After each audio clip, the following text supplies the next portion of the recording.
हाँ जी बेटा, अब देखें आगे। टेंजेंट नॉर्मल वाला जो टॉपिक था यार, एक तो टाइम पे नहीं आते बच्चे। टेंजेंट नॉर्मल वाला जो टॉपिक था हमारा, वो हम खत्म कर चुके हैं। आज जो मैं टॉपिक स्टार्ट कर रहा हूँ, वो टॉपिक का नाम है इंक्रीजिंग एंड डिक्रीजिंग। 3 टॉपिक बचे हैं बेटा बस इस चैप्टर में। टेंजेंट नॉर्मल, इंक्रीजिंग डिक्रीजिंग, और तीसरा है मैक्सिमम मिनिमा। ठीक है, तो वो तीनों हम करेंगे। टेंजेंट नॉर्मल हम कर चुके हैं। आज जो टॉपिक मैं स्टार्ट कर रहा हूँ वो है increasing and decreasing. Increasing and decreasing function क्या होगा इस एक्सरसाइज के अंदर, किस टाइप के आपके क्वेश्चन आएंगे। क्वेश्चन में साफ साफ दे रखा होगा कि कोई फंक्शन गिवन है, कोई भी फंक्शन दे रखा होगा उन्होंने, और वो कहेंगे कि यार ये फंक्शन इस इंटरवल पर इंक्रीजिंग है या डिक्रीजिंग है। इंटरवल उन्होंने दे रखा होगा। ठीक है, इस तरीके के क्वेश्चन इसमें पूछाते हैं। अब सबसे पहले मैं आपको बताऊं कि ये इंक्रीजिंग और डिक्रीजिंग का मतलब क्या है। कहीं कहीं क्वेश्चंस में एक बात तो क्लियर कर दूं मैं, इंक्रीजिंग डिक्रीजिंग लिखा होगा। कहीं कुछ क्वेश्चंस ऐसे भी आएंगे जहां क्वेश्चंस के अंदर strictly increasing and strictly decreasing लिखा आ जाएगा, है ना। तो पहले बात तो ये बता दूं कि इसमें डरने की कोई जरूरत नहीं है। चाहे स्ट्रिक्टली इंक्रीजिंग या नॉर्मल इंक्रीजिंग लिखा हो, दोनों टाइप के क्वेश्चन करने का मेथड एक ही है, लेकिन इनमें अंतर तो है, तभी तो स्ट्रिक्टली लगाया गया है। एक नॉर्मल इंक्रीजिंग और एक स्ट्रिक्टली इंक्रीजिंग, इन दोनों में कुछ तो डिफरेंस होगा। क्वेश्चन करने में भले ही डिफरेंस नहीं है, क्वेश्चन का प्रोसीजर सेम रहेगा, लेकिन अगर आपसे कोई मीन डिफरेंस पूछ ले कि भाई इन दोनों में डिफरेंस क्या है, तो वो आपको मैं एक बार क्लियर करता हूं एज ए ग्राफ। ग्राफ में देखें बेटा, जैसे मान लीजिए कोई ग्राफ है, यहां से बढ़ना स्टार्ट करना है और सीधे बढ़ता जा रहा है, बढ़ता जा रहा है। उसकी वैल्यू क्या होती जा रही है, इंक्रीज होती जा रही है हर पॉइंट पे। जैसे जैसे पॉइंट्स बढ़ाते जा रहे हैं उसकी वैल्यू बढ़ती जा रही है।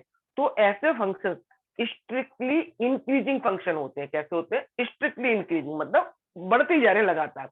लेकिन अगर फंक्शन बढ़ तो रहा है, यू बढ़ा फिर स्टॉप, फिर बढ़ा फिर स्टॉप, इस तरीके से, यानी कि बढ़ा फिर रुक गया कहीं पॉइंट पे, फिर थोड़ा बढ़ गया फिर रुक गया, यानी बढ़ तो रहा है वो, लेकिन कहीं कहीं पे रुकावट भी आ रही है, रुक भी रहा है, स्टेबल भी हो रहा है। तो ऐसे फंक्शन को हम इंक्रीजिंग फंक्शन कहते हैं। और कोई फंक्शन अगर हर पॉइंट पर लगातार बढ़ता ही जा रहा है तो उसे कहते हैं स्ट्रिक्टली इंक्रीजिंग फंक्शन। ऐसे ही डिक्रीजिंग और स्ट्रिक्टली डिक्रीजिंग का है। अगर नॉर्मली डिक्रीजिंग है तो हो सकता है डाउन हुआ फिर रुक गया, फिर डाउन हुआ फिर रुक गया, इस तरीके से वो होगा डिक्रीजिंग। लेकिन अगर स्ट्रिक्टली डिक्रीजिंग पूछा जाए, स्ट्रिक्टली डिक्रीजिंग, तो इसका सीधा सा मतलब क्या होगा कि अगर उसने घटना स्टार्ट किया तो सीधे घटता जाएगा। ये तो जो मैंने आपको बताया है वो increasing, strictly increasing, decreasing, strictly decreasing में डिफरेंस है। अब मैं आपको सिखाऊंगा कि अगर कोई फंक्शन चेक करना हो कि फंक्शन इंक्रीजिंग है या डिक्रीजिंग है। अब एक बार ध्यान रखना, चाहे वो स्ट्रिक्टली इंक्रीजिंग पूछे चाहे वो इंक्रीजिंग पूछे, आपको कोई मतलब नहीं है। आपको क्वेश्चन बिल्कुल सेम प्रोसीजर के थ्रू करना है। ठीक है, जैसे इसमें किसी फंक्शन को इंक्रीजिंग और डिक्रीजिंग को करने का मेथड है। एक मेथड ऐसा भी आता है इसमें ये लिखा आ जाए क्वेश्चन के अंदर, विदाउट यूजिंग डेरिवेटिव, कि बिना डेरिवेटिव का यूज किए। एक नंबर में पूछा जाता है बेटा कई बार क्वेश्चन कि बिना डेरिवेटिव का यूज किए हुए आपको बताना है कि ये फंक्शन इंक्रीजिंग है या डिक्रीजिंग है। Without using derivative. तो जो मेथड मैं आपको बता रहा हूं अभी, वो बिना डेरिवेटिव के यूज का है। तो क्या होगा, कंडीशन बताता हूं। इफ आप ले लेंगे x1 लेस देन x2, आपने क्या ले लेना है बेटा, x1 लेस देन x2। आप इसको लेके कंटिन्यू सॉल्व करेंगे और सॉल्व करके fx1 लेस देन fx2 आ जाए। If x1 less than x2 आप लेके चले, x1 लेस देन x2 आप लेके चल रहे हैं और fx1 लेस देन fx2 आ जाता है, तो फंक्शन इंक्रीजिंग होगा। क्या होगा बेटा, इंक्रीजिंग, या स्ट्रिक्टली इंक्रीजिंग भी कह सकते हैं। अगर आप x1 लेस देन x2 लेके चले, x1 लेस देन x2 लेके चले और fx1 ग्रेटर देन fx2 आता है, तो फंक्शन क्या होगा बेटा, डिक्रीजिंग होगा। तब फंक्शन आपका क्या हो जाएगा, डिक्रीजिंग हो जाएगा। मतलब x1 लेस देन x2 लेके चल रहे हैं, तो fx1 लेस देन fx2 आता है, तब तो फंक्शन इंक्रीजिंग होगा। अगर उल्टा हो जाता है, जैसे आप x1 लेस देन x2 लेके चले और fx1 ग्रेटर देन fx2 आ जाता है, तो वो फंक्शन डिक्रीजिंग होगा। जैसे एक एग्जांपल करा रहा हूं मैं, अभी जो टॉपिक मैं आपको करा रहा हूं वो 1 नंबर के लिए है। वो क्वेश्चन में लिखा आ जाता है कि विदाउट यूजिंग डेरिवेटिव, बिना डेरिवेटिव यूज किए आपको बताना है कि ये फंक्शन इंक्रीजिंग है या डिक्रीजिंग है। ठीक है, तो मान लीजिए आपको फंक्शन दे दिया 3x प्लस 7, एफ आपको दे रखा है 3x plus 7, prove that the function is increasing. आपको प्रूव करना है कि ये जो फंक्शन है वो इंक्रीजिंग है on every real number, on R, R का मतलब किसी भी रियल नंबर पर ये फंक्शन इंक्रीजिंग फंक्शन होगा, ये आपको प्रूव करना है। तो मैं ये जो क्वेश्चन करवा रहा हूं ये विदाउट यूजिंग डेरिवेटिव करा रहा हूं, जो 1 नंबर में पूछा जा सकता है आपसे, है ना। अब बेटा ध्यान रखना एक बात और मेरी, ये जो क्वेश्चन है ये विदाउट यूजिंग डेरिवेटिव नहीं है। अभी मैं आपको दूसरा मेथड भी सिखाऊंगा जो डेरिवेटिव के तरीके से होंगे, है ना। अभी मैं 1 नंबर वाला टॉपिक करा रहा हूँ। तो एफ आपको दे रखा है 3x प्लस 7, कोई दिक्कत नहीं है। मैंने क्या कंडीशन बताई, x1 लेस देन x2, ये आपको लेके चलना है। ठीक है, तो क्या हो जाएगा बेटा, fx1 ये आपने ले लिया x1 लेस देन x2। ठीक है, अब देखो आंसर में क्या 3x1 प्लस 7 है, 3x प्लस 7 तो 3 लगाना है मैं दोनों साइड में। तो दोनों साइड में 3 कैसे आ सकता है, दोनों तरफ मैं 3 का मल्टीप्लाई कर दूं, मल्टीप्लाई बाई 3, तो क्या हो जाएगा 3x1 लेस देन 3x2। मैंने दोनों साइड में क्या कर दिया, 3 का मल्टीप्लाई कर दिया। अब प्लस में क्या है 7, तो हम क्या करेंगे दोनों साइड में एड 7, एड 7, दोनों साइड में मैं 7 ऐड कर रहा हूं। तो देखो ऐड करिए क्या हो जाएगा 3x1 plus 7 less than 3x2 plus 7। मैंने दोनों साइड में 7 ऐड कर दिया, इधर भी 7 है, इधर भी 7 है। अब देखना बेटा ये 3x1 प्लस 7 है, क्या मैं इसको fx1 कह सकता हूँ, इसे मैं fx1 कह सकता हूँ, लेस देन इसको क्या कह सकते हैं हम fx2। यानी हम x1 लेस देन x2 लेके चले और fx1 लेस देन fx2 आ गया, it means the function is increasing. इसका मतलब फंक्शन क्या है बेटा, इंक्रीजिंग है। करिए फटाफट सुनो, अब ये क्वेश्चन और करवाता हूं आपको इसी टाइप का, करें बेटा प्लीज।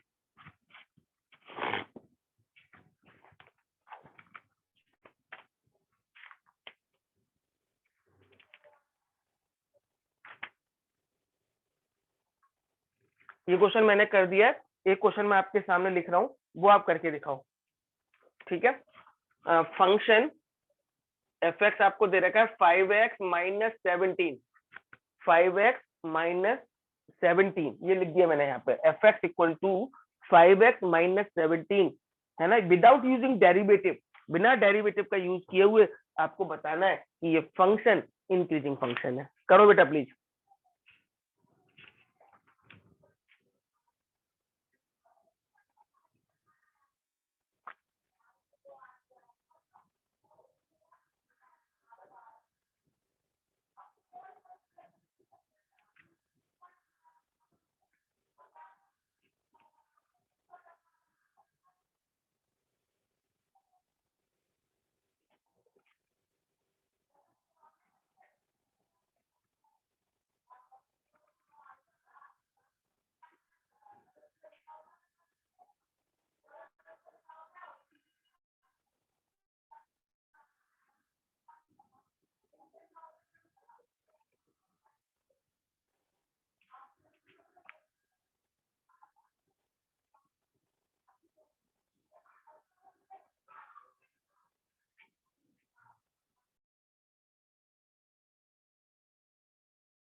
हाँ जी बेटा, करिए बेटा प्लीज।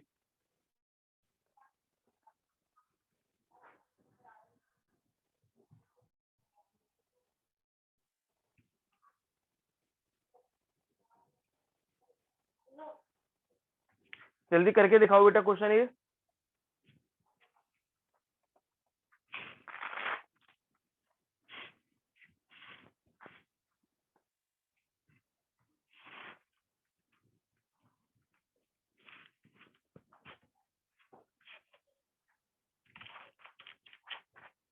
अगर किसी बच्चे को बेटा कुछ पूछना है तो वो ग्रुप में मैसेज कर सकता है, मैं उसे अनम्यूट कर दूंगा बेटा, किसी बच्चे को कुछ भी पूछना हो तो।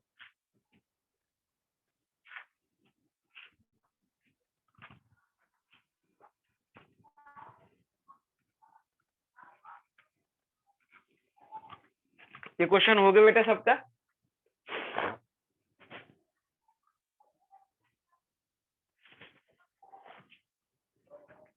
चलिए एक और क्वेश्चन करते हैं इसी टाइप का, ये मैं रफ कर रहा हूँ, उसके बाद दूसरे टाइप के क्वेश्चन करेंगे दूसरे मेथड से।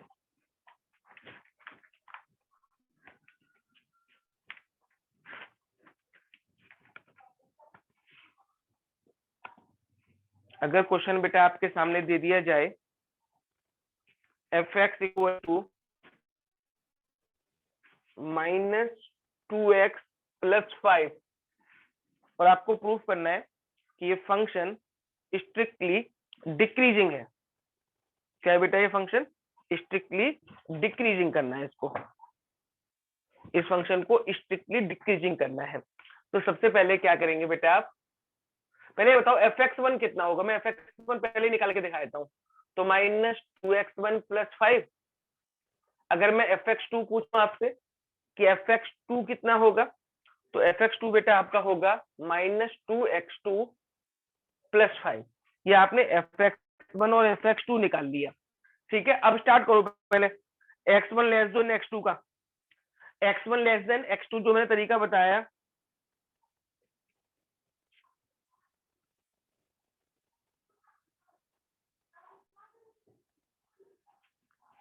करो सबसे पहले x1 लेस देन x2, ये आपने लेके चले, x1 लेस देन x2 आप लेके चलते हैं। अब क्या है बेटा, माइनस x के साथ में क्या है, -2, तो आपको दोनों साइड में -2 से मल्टीप्लाई करना पड़ेगा। और यही ट्रिक है क्वेश्चन की, आपको दोनों साइड में किससे मल्टीप्लाई करना है बेटा, -2 से मल्टीप्लाई करना है। और इनइक्वालिटीज आपने चैप्टर नंबर 6 में पढ़ा होगा 11th में, कि दोनों तरफ अगर हम माइनस के नंबर से मल्टीप्लाई करते हैं, दोनों तरफ अगर हम माइनस के नंबर से मल्टीप्लाई करते हैं तो साइन चेंज हो जाता है बीच का। तो -2x1 -2x2 ये ग्रेटर देन का साइन लग जाएगा, -2x1 greater than -2x2। Plus में कितना है बेटा, 5, तो दोनों तरफ ऐड कर दो 5। अब ऐड 5, तो -2x greater than +5 greater than -2x2+5, ये किसके बराबर है, fx1 ग्रेटर देन, ये किसके बराबर है, fx2। Therefore function is strictly decreasing. करो बेटा फटाफट से। Therefore function is strictly decreasing.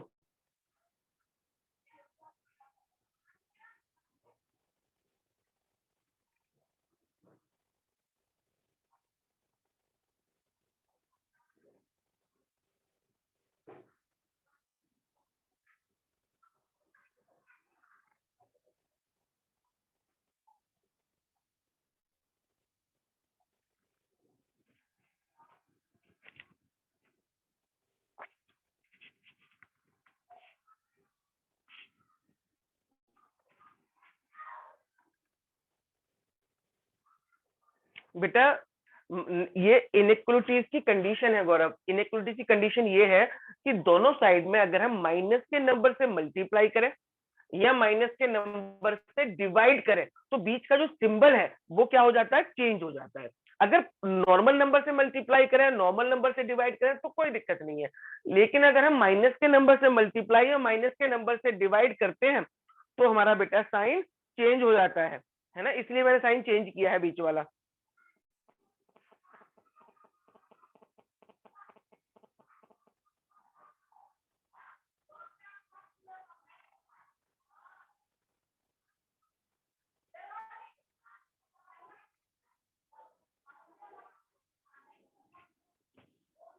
चलिए बेटा, ये तो था बिना डेरिवेटिव के किसी फंक्शन को इंक्रीजिंग या डिक्रीजिंग करना। अब बात करते हैं अगर नॉर्मल मेथड से, डिक्रीजिंग वाले से कैसे करेंगे, है ना, मतलब डेरिवेटिव वाली मेथड से। कोई भी फंक्शन आपको दे रखा हो, अब समझना ध्यान से बेटा, ये तो कभी कभार एक नंबर में टॉपिक आ जाता है, इसलिए मैंने आपको करवा दिया।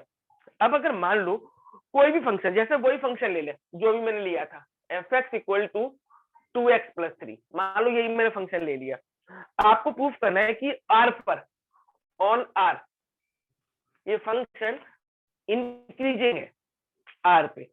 तो सिंपल सा काम करते हैं बेटा, एक किसी भी फंक्शन को इंक्रीजिंग या के लिए, किसी भी फंक्शन को इंक्रीजिंग करना हो या डिक्रीजिंग करना हो, आप उसका एक बार डेरिवेटिव करें, एक बार डेरिवेटिव। तो एफ डैश एक्स, इसका डेरिवेटिव क्या आया, 2 आया। एक बार डेरिवेटिव करने के बाद जो इंटरवल दे रखा है वो इंटरवल पुट करेंगे हम एक्स की जगह पे। लेकिन यहाँ तो हमने एक बार डेरिवेटिव किया, एक्स की वैल्यू पुट करने को ही नहीं आ रही, तो इसका मतलब एक्स की वैल्यू पुट करने की जरूरत नहीं है। एक्स की वैल्यू पुट करने के बाद, या जरूरत ना हो उसके बाद, अगर एफ डैश एक्स, अगर एफ डैश एक्स 0 से बड़ा आता है, मतलब पॉजिटिव आता है, तो फंक्शन इंक्रीजिंग होता है। और अगर डिक्रीजिंग आता है, माइनस में आता है एफ डैश एक्स, तो इसका मतलब वो क्या होगा, डिक्रीजिंग होगा। तो यहाँ पे F dash x greater than 0 है ना, ये एफ डैश एक्स क्या है, 0 से बड़ा है, देयरफॉर फंक्शन इज इंक्रीजिंग। कर लो बेटा नोट, इसका मतलब ये फंक्शन क्या होगा, इंक्रीजिंग होगा। और अगर माइनस में आता तो फंक्शन डिक्रीजिंग हो जाता।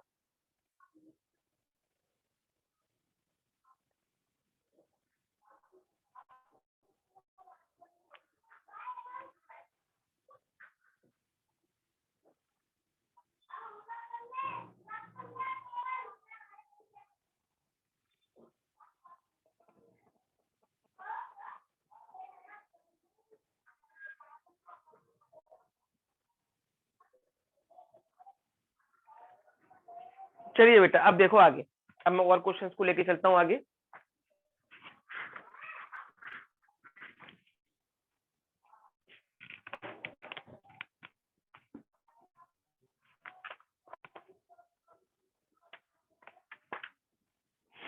अब जो क्वेश्चन है मैं आपको करा रहा हूं ऐसे क्वेश्चन जो मोस्ट इंपॉर्टेंट है और उनमें इंटरवल पूछा जाएगा। जैसे क्वेश्चन मैं आपका लिख रहा हूं आपके सामने, f x equal two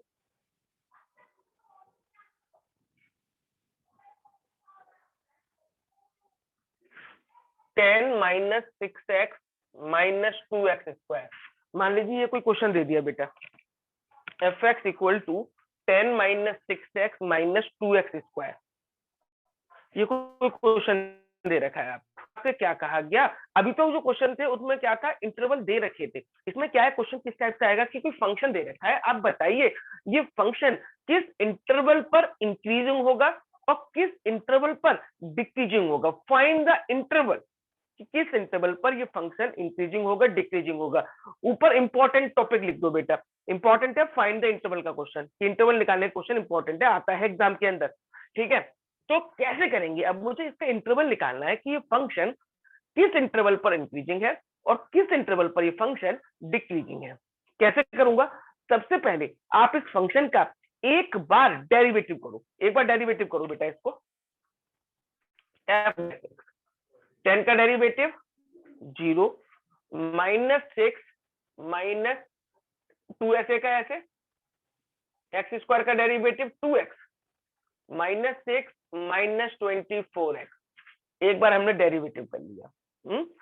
interval निकालना है इसमें, तो आप क्या करेंगे, इस एफ डैश एक्स को 0 के इक्वल पुट करो। Now f dash x equal to 0, तो -6 minus 24x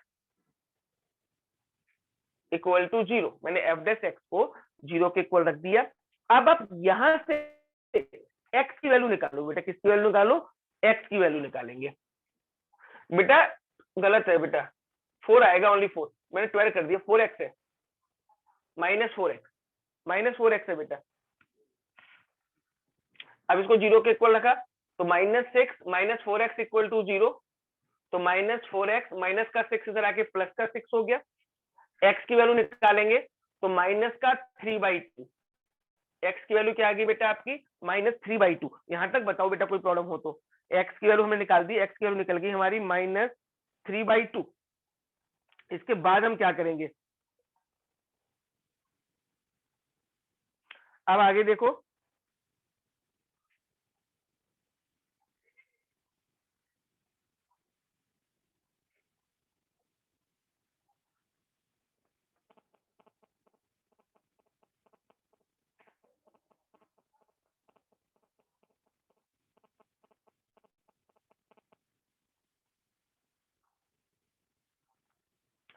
F dash x हमारा निकल चुका है बेटा, एक्स की वैल्यू निकल गई। अब आप एक नंबर लाइन ड्रॉ करिए, यहाँ पे लिखे -इंफिनिटी, यहाँ लिखेंगे +इंफिनिटी, -इंफिनिटी लिखेंगे, इधर +इंफिनिटी लिखेंगे। एक्स की जो वैल्यू निकली है मान लो वो यहाँ पुट कर दी -3/2, एक्स की वैल्यू हमने यहाँ पुट कर दी -3/2। अब हम क्या करेंगे, एक पेयर तो बेटा ये बनाएंगे, पेयर, पॉसिबल पेयर, यहाँ लिखो पेयर, यहाँ इंटरवल भी लिख सकते हैं, -इंफिनिटी कॉमा -3/2, इंटरवल लिख लो बेटा यहाँ पे, इंटरवल, इंटरवल। और दूसरा एक इंटरवल ये बन गया -3/2 कॉमा इंफिनिटी। ये दो इंटरवल बन गए बेटा हमारे, एक तो बना -इंफिनिटी कॉमा -3/2 और दूसरा इंटरवल बना हमारा -3/2 कॉमा +इंफिनिटी। ये दो इंटरवल हमने बना लिए है ना। यहाँ पे लिखो आप sign of f dash x, sign of f dash x, ठीक है। तो अब आपको करना क्या है, इन दोनों के बीच की कोई भी वैल्यू, -इंफिनिटी और -3/2 के बीच की, बेटा इन दोनों के बीच की कोई भी वैल्यू लो, कोई भी वैल्यू इन दोनों के बीच की, तो -2 ले ले, इन दोनों के बीच की -2 ले ली। अब इस -2 को एफ डैश एक्स में रख के देखो बेटा, एफ डैश एक्स में रख के बताओ एफ डैश एक्स की वैल्यू पॉजिटिव आ रही है या नेगेटिव आ रही है। देखो बेटा रख के जरा, यहाँ पर रख के देख लो, -6 -4, एक्स की जगह -2 रखना है तो +8 हो जाएगा, यानी कि 2 आंसर आएगा, मतलब पॉजिटिव है, sign of f dash x is positive. ऐसे ही -3/2 और प्लस का इंफिनिटी के बीच की कोई भी वैल्यू रख के देखें, मान लो 0 रख के देख लो, 0 रख के देखेंगे तो -6 मतलब माइनस में आ रहा है। यहाँ पे लिखो नेचर, नेचर का मतलब है प्लस आएगा तो इंक्रीजिंग और माइनस आएगा तो डिक्रीजिंग। तो इसका मतलब क्या हुआ मेरे बेटा क्वेश्चन का, कि ये फंक्शन जो दे रखा था -इंफिनिटी -3/2 पर इंक्रीजिंग होगा, -3/2 से +इंफिनिटी तक ये फंक्शन डिक्रीजिंग होगा। ये है बेटा क्वेश्चन हमारा, करिए आप यहां तक प्लीज।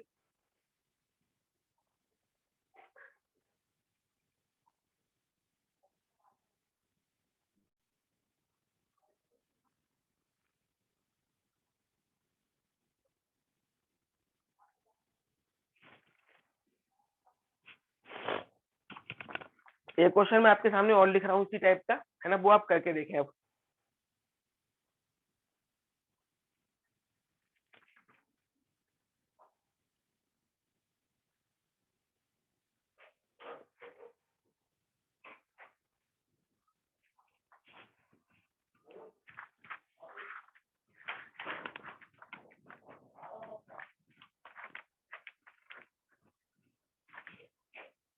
देखो बेटा,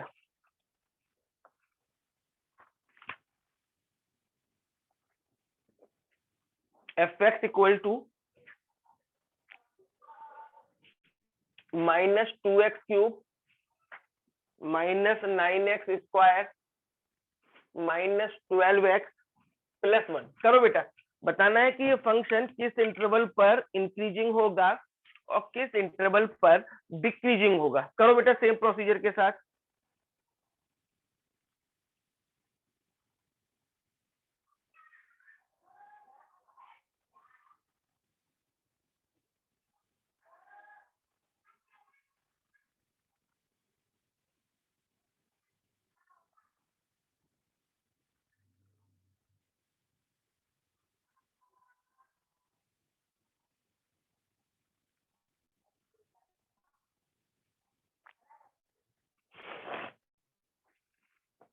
करिए बेटा फटाफट से।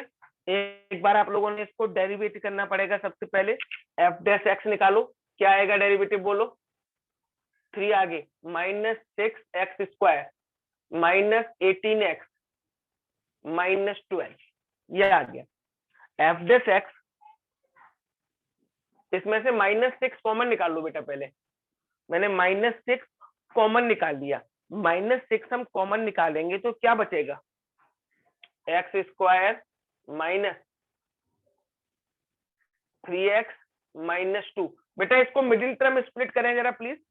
इस जो ब्रैकेट में इक्वेशन आई है इसको मिडिल टर्म स्प्लिट करना।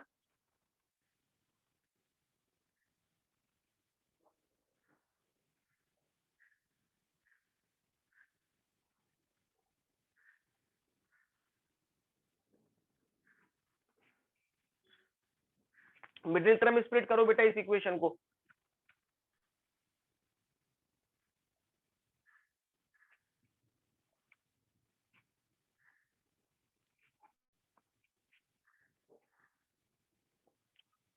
प्लस होगा ब्रैकेट के अंदर। हाँ बेटा, माइनस आपने ये पूरी इक्वेशन में से कॉमन निकाला है ना, पूरी इक्वेशन में से माइनस कॉमन निकाला तो x² + 3x + 2। अब प्लस करने पर 3 आना चाहिए, मल्टीप्लाई करने पर 2, 2 और 1 फैक्टर ले लो तो -6 तो आपका बाहर चल रहा है। ये x² + 2x + x + 2 -6 x common x + 2 plus इन दोनों में 1 कॉमन x + 2। अब देखना x + 2 x + 2 सेम है ना, तो क्या हो जाएगा -6 x + 2 x + 1। ये आ गई बेटा इक्वेशन सॉल्व होके F dash x. F dash x हमने निकाला, एफ डैश एक्स हमारा आ गया -6 x + 2 x + 1। अब क्या करेंगे, एफ डैश एक्स को 0 के बराबर रखना है। एफ डैश एक्स को 0 के बराबर, एफ डैश एक्स को 0 के बराबर रखेंगे तो -6 x + 2 x + 1 = 0। ये -6 तो हमारा 0 में चला जाएगा, -6 तो मतलब नहीं है। एक बार x + 2 को 0 के इक्वल रख दिया, एक बार x + 1 को 0 के इक्वल रख दिया, तो यहां से x की वैल्यू क्या आएगी, -2। यहां से x की वैल्यू क्या आएगी, -1। x की दो वैल्यू निकली, -2 और -1। अब एक आप नंबर लाइन ड्रॉ करो, इधर -∞, इधर +∞। -2 और -1 x की दो वैल्यू आई है, यहाँ पे -2 लिख दिया, यहाँ पे -1 लिख दिया। तो बेटा इंटरवल कौन कौन से बनेंगे, मैं यहाँ पे लिखता हूँ बेटा आगे का काम। पहले इंटरवल्स लिख लो। इंटरवल्स कौन कौन से, -∞, -2, -2, -1 और -1, ∞। ये 3 इंटरवल बनेंगे बेटा। देखो एक ये बन गया, एक ये बन गया, एक ये बन गया। ये 3 इंटरवल हमारे बनेंगे। अब इन तीनों इंटरवल को एक एक करके, पहले -∞, -2 के बीच की कोई भी वैल्यू, इन दोनों के बीच की कोई वैल्यू रख के देखो। यहाँ लिख देना sign of f dash x, sign of f dash x रखो बेटा। -∞ और -2 के बीच की कोई भी वैल्यू, जैसे -3 ले लो, -3 रख के देखो बेटा एफ डैश एक्स में प्लस में आएगा या माइनस में आएगा। और यहाँ पे नेचर करो बेटा फटाफट से।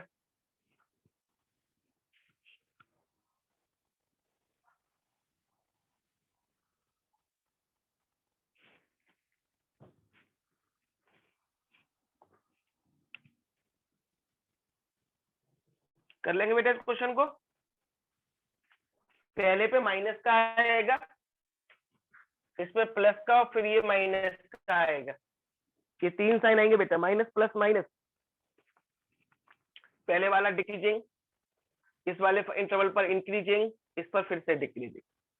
ठीक है, ये बनेंगे बेटा। तो इस टाइप के क्वेश्चंस होते हैं बेटा आपके इंक्रीजिंग और डिक्रीजिंग में। फाइंड द इंटरवल का टॉपिक इंपॉर्टेंट था और मैं कल आपके टेस्ट के बारे में बता चुका हूँ। कल आपका टेस्ट है 3 बजे, सेकंड चैप्टर, और पिछला वाला टेस्ट चेक हो गया। मार्क्स में थोड़ी देर में आपको बता दूंगा किसके कितने मार्क्स हैं।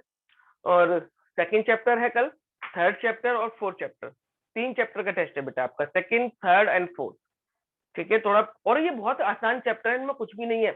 तो ये थोड़ा, अगर आप थोड़ी सी भी मेहनत करेंगे तो बहुत अच्छे मार्क्स ला सकते हैं। और ये पक्के भी आएंगे बेटा, चैप्टर 4 में 6 मार्क्स का क्वेश्चन आएगा ही आएगा। ठीक है, तो अभी आप पहले इतना ही करना, इसमें जितने क्वेश्चंस हैं फाइंड द इंटरवल वाले, मैंने आपको फाइंड द इंटरवल का क्वेश्चन कराया है, लेकिन इसमें मैंने आपको ट्रिग्नोमेट्री के क्वेश्चन नहीं कराए हैं। ट्रिग्नोमेट्री के क्वेश्चन आएंगे। स्कूल में जाना है तो बेटा स्कूल के बाद 3 बजे बुलाया ना मैंने तो।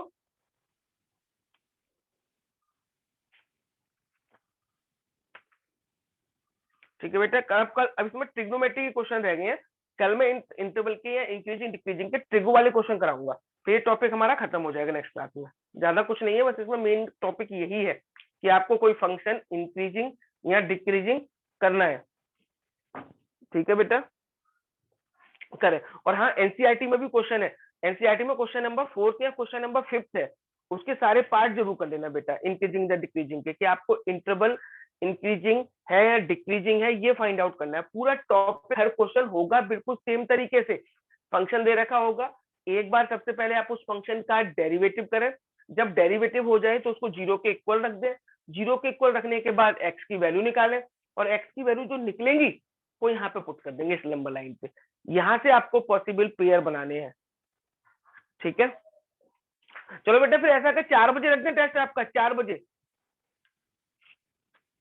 4 बजे रख देते हैं, मैं आपको बता दूंगा ग्रुप में, बता दूंगा बेटा मैं आपका जो भी होगा, है ना, मैं ग्रुप में मैसेज कर दूंगा, 3 से 4 ही रखेंगे फिर, 3 से 4 ही, है ना। कोई प्रॉब्लम, जिन बच्चों को प्रॉब्लम हो 3 से 4 में, वो उससे डिस्कस कर लें, एक बार बात कर लें, मैं देखता हूँ उनको अरेंजमेंट हो पाएगा तो कर दूंगा। ठीक है, टेस्ट का टाइम 3 से 4 ही रखते हैं। अगर किसी भी बच्चे को कोई भी दिक्कत आती है टेस्ट से रिगार्डिंग, है ना, तो मुझसे मुझसे बात कर ले, मैं उसका कुछ ना कुछ अरेंजमेंट कर दूंगा। ठीक है, पर टेस्ट जरूर है बेटा, मैं आपको बार बार रिक्वेस्ट कर रहा हूँ, फायदा चाहते हैं अगर आप, तो टेस्ट जरूर दें। ठीक है, कुछ धीरे धीरे करके कुछ प्रैक्टिस होगी, और नहीं रहेंगे तो बेटा दिक्कत तो होती जाएंगी। फिर 30 मार्क्स का ही रखेंगे या देखेंगे मार्क्स टेस्ट बना के कितने मार्क्स का सही रहता है। लेकिन इसमें 6 नंबर का क्वेश्चन, ये मान लो कल के टेस्ट में आपके 6 नंबर पक्के करवा दूंगा बेटा मैं, second third fourth, second third fourth, कल मैं जो क्वेश्चन टेस्ट में दूंगा वो टेस्ट में 6 नंबर का क्वेश्चन 100% मिलेगा आपको बोर्ड एग्जाम में, ये श्योरिटी दे रहा हूं बेटा मैं आपको। ठीक है, पक्का पेपर में आएगा 6 नंबर का क्वेश्चन, इसलिए मैं आपको कह रहा हूँ टेस्ट दें, आके फायदा में रहोगे बेटा, है ना। 100% आपको 6 नंबर का क्वेश्चन मिलेगा, यानी ओवरऑल अगर मैं 30 नंबर का भी लेता हूँ कल का टेस्ट, तो कम से कम 10 नंबर है बेटा आपके पक्के उस 30 नंबर में से। तो अब आपकी इच्छा है, आप पढ़ना चाहो नहीं पढ़ना चाहो, मैं क्या करूँ, मैं आपको हर बार बोलता हूँ हर बार, तो प्लीज कोशिश करें टेस्ट दें कल आके। ठीक है, अभी इतना ही।